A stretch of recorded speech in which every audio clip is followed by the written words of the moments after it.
always promise ourselves life after life. In the Srimad Bhagavatam it is said that the baby in the womb offers prayers. That means all of us who have been babes in the womb, all of us offer these prayers in the womb. That, oh Lord, I am in the most uncomfortable position in my life. I am upside down, I can't move my hands or my legs, and I am held in this position for 10 months. So God, please let me out of here, and I promise you that I'll dedicate my whole life to you so that I don't have to come back in this place. But it has been stated, we come into the world from between a woman's legs and we spend the rest of our life trying to get back there. Because that is precisely what we do. We are overcome with material desire, we are overcome with lust, greed, anger, envy, illusion, madness, and sure enough we go all the way back. And next time also we pray to God that, oh God, please let me out. This time I promise you I won't break my promise. I shall always remember you throughout my life without desire, and I shall not come back to this place again. But we come back again and again and again. In fact, Prabhupada always used to give this example of how they catch monkeys. You know how they catch monkeys? They catch monkeys in a very interesting way. You keep a glass bottle fixed in the ground, and in that glass bottle you keep a few trinkets. And these trinkets, in the sunlight, they appear very attractive. And the monkey comes, he puts his hand in the glass bottle, and when he puts his hand in the glass bottle, he catches hold of the trinkets and he wants to take his hand out. But the neck of the bottle is so narrow that he can simply put his hand inside. The minute he forms a fist, he can't take his hand out. So holding those trinkets in his hand is stuck inside the bottle, and he knows he can take his hand out the minute he leaves the trinket, but he can't bring himself to leave those trinkets because he wants those trinkets. And the bottle being firmly fixed in the ground, he can't take the bottle away either. Neither can he turn the bottle upside down. And the hunter comes to catch the monkey. And the monkey sees the hunter coming, and he knows that all he has to do is simply to open his fist and he's free. That's all that he has to do. He just has to open his fist and he's free. But he just cannot open his fist. And the hunter comes closer with a noose in his hand and he's going to strangle the monkey. The monkey knows it. The monkey knows that because he's been raiding this fellow's orchard, this man has put up a trap to catch him, and now that he's caught, he's going to be strangled. And he knows also all he has to do is to leave those trinkets, and he's out, he's free.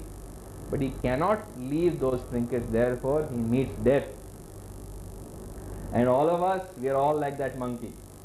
We know intellectually everybody is convinced. There's nobody in this room who's not convinced intellectually that we are here because of material desire. And I said we are here because of material desire, everybody was nodding away. Yes, yes.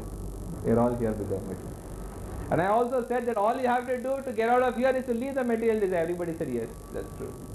Very true. But just like the monkey, we simply cannot let go of that material desire. Therefore, because we are not able to let go of that material desire, we will be caught again and again and again and again. I have another friend who's atheistic. He doesn't believe in God. Well, at least he was my friend until I became a devotee.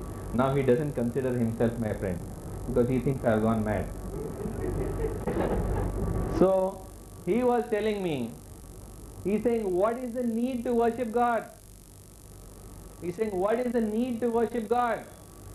He says, everything that I have got in this world, I have got without worshipping God. Everything that I have. All that I have to do is I have to strongly desire something, and sure enough, in course of time, that desire is fulfilled. So when I can myself fulfill that desire, then what is the need to approach God and pray to Him? A very, very practical question he was asking. Why should I approach God? Because I simply have the desire in my heart, and sure enough the opportunity comes up and I work hard and I fulfill that desire. So who needs God anyway? Why do we need God? So I was explaining to him that yes, it is true that you don't need to pray to God to fulfill your material desire. You simply need to desire.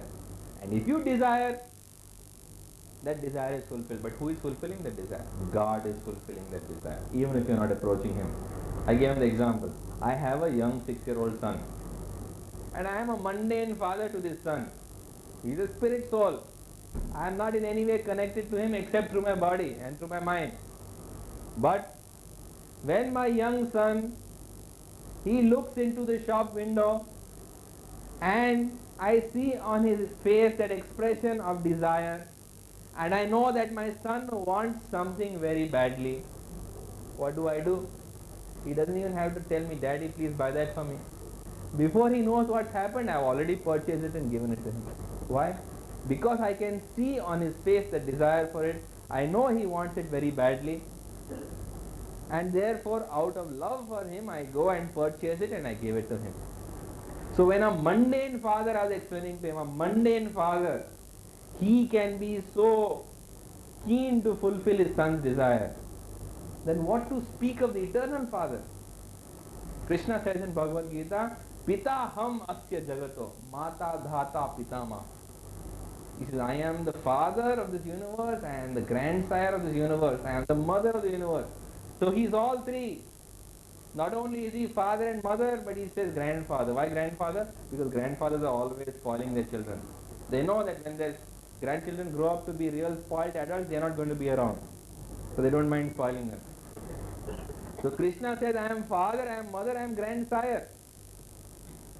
And Krishna also says, he says in the Isopanishad, he also says in the Srimad Bhagavatam.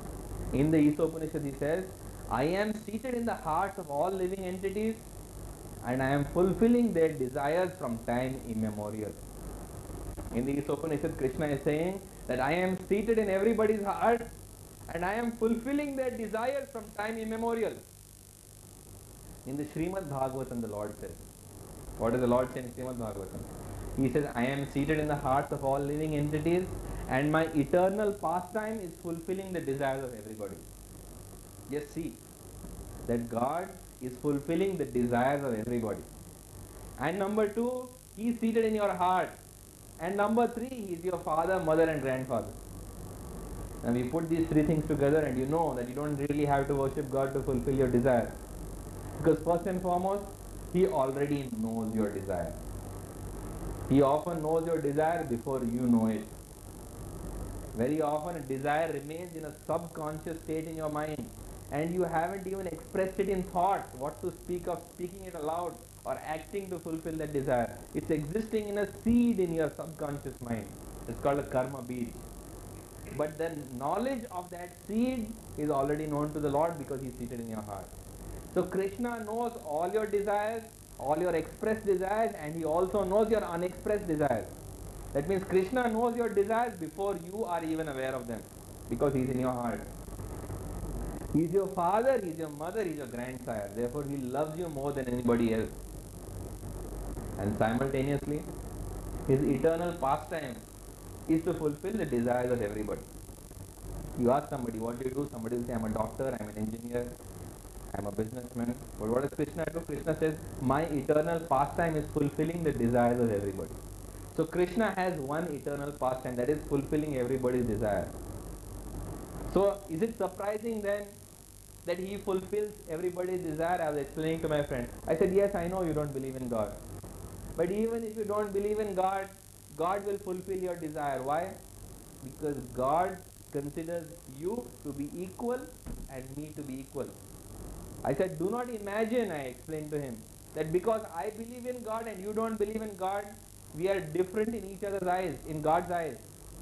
We are equal in God's eyes. Sometimes people think that, oh, I am a devotee, so I am at a better level than this guy who is an atheist. But in God's eyes, everybody is equal.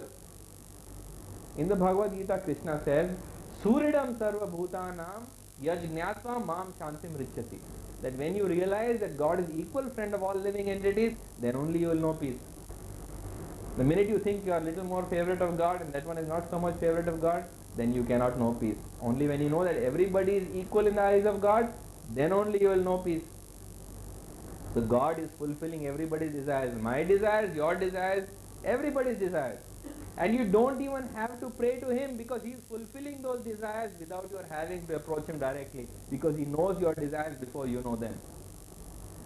But, a very big but, if you fulfill those desires, or if God fulfills those desires, in forgetfulness of Him, Those desires only bring you unhappiness, misery and misfortune. Please note what I said. That it is not necessary to approach God to fulfill your desires, because God being seated in your heart, He already knows your desires. But if you allow God to fulfill your desires in forgetfulness of Him, then the result is that although those desires are fulfilled, although you get what you want, you get only unhappiness, misery and misfortune. And the story that can best illustrate it is the story of the monkey's paw. I just told you about how the monkey is caught. So the story of the monkey's paw just best illustrates that. In fact, we used to have this play in our school every year we used to have this play. And in this monkey's paw, there is an old couple living in a Welsh mining town. And this old couple, they are a retired couple. And of course, in a Welsh mining town, in the days where they lived, there was no TV, no Doordarshan or any other TV. There was no newspaper, no magazines, very few books which were difficult to come by. So they had no entertainment at all. I mean, to the standard that we have today. But they had one object which was the focus of their attention. There was one person who was the apple of their eye, and that was their son. That although they were an old couple and they were retired, they had a young, handsome son, 21 years old, who was the apple of their eye, and everything in their life was centered around the son. Everything in their life was centered around the son. And while they were one day sitting at home waiting for their son, they get the possession from a gypsy of a monkey's paw in the bottle. It's a monkey's paw, but it's severed from the monkey, so you only have the paw in the bottle. And it's given to them, telling them that if you have this monkey's paw in the bottle, with this bottle you can make 3 wishes. Any 3 wishes you can make, and those wishes will be 100% fulfilled. So both of them sit down together and they decide that since their son's birthday is coming up, they should wish for 500 pounds, because with this 500 pounds, they will be able to celebrate their son's birthday in a wonderful manner. So they sit down and they wish for 500 pounds. Nothing happens. Absolutely nothing happens. And 3 hours later, instead of their son coming through the door, the local manager of the mines walks in and he tells them there's been a mine collapse, and as a result of the mine collapse, your son has been completely crushed to death, and his body has been so mangled that we advise you not even to come and try to identify it. He's been completely crushed to death, and we're very sorry. And this couple is completely shattered. But before this manager goes, he tells them that in compensation we give you a check of 500 pounds. So they wanted the 500 pounds, and they wished for this 500 pounds. They've got the 500 pounds, but they've lost their son. You think that 500 pounds makes them happy? It doesn't make them happy at all. So they are completely distraught at the loss of their son. The 500 pounds means nothing to them. And 2 days later, on their son's birthday, after a quiet dinner, they're sleeping. They can't sleep at night, so they gather around the dining table. And each of them is completely torn with misery, and they decide that they still have 2 wishes left in the bottle. So let us wish that our son is alive again. So they wish that let our son be alive again. This was what they wish at night.